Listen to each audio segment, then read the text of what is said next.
Ngayon pa lang ay sumasakit na ang ulo ng mga commuter ngayong isasara ang EDSA busway ngayong buwan.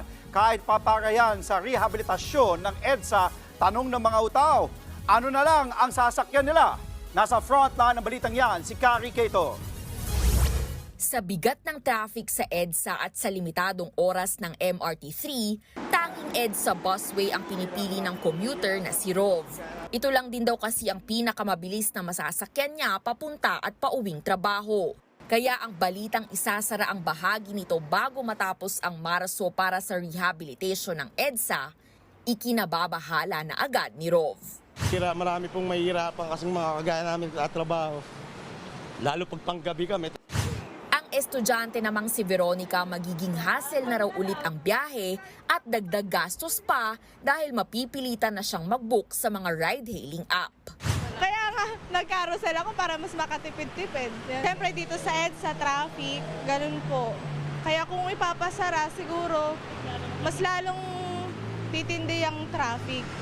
Ayon sa Department of Public Works and Highways, apektado kasi ng rehabilitasyon ng isang lane sa northbound na boundary ng Quezon City at Caloocan hanggang sa monumento. Gayun din ang 15 southbound segments mula Rojas Boulevard hanggang monumento rin. Kapag nangyari yan, padadaanin daw muna sa ibang lanes sa EDSA ang mga bus. Dagdag ng DPWH, mag-iiwan sila ng palugit para makasakay pa rin ang mga pasahero sa mismong stations.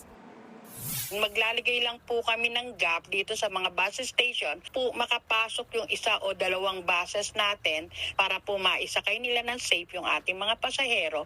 Then lalabas po uli sila dun sa second lane na nakabukas po. Nagkakasana rin daw ang DPWH ng plano para maiwasan ang pagbigat ng traffic sa EDSA sa tulong na rin ng MMDA, Department of Transportation, pati na mga lokal na pamahalaan. Inaasahang tatagal ng halos 2 buwan ang pagsasaayos ng bus lane habang posibleng umabot daw ng hanggang mid-2026 ang rehabilitasyon ng buong EDSA. Sabi ng DPWH, pinag-aaralan na ng DOTR ang kanilang mungkahing magtakda ng shared roads. Ibig sabihin, pati po yung mga private vehicles ay pwedeng papasukin po dito sa mga bus lane hanggat yung ating pong EDSA ay inaayos.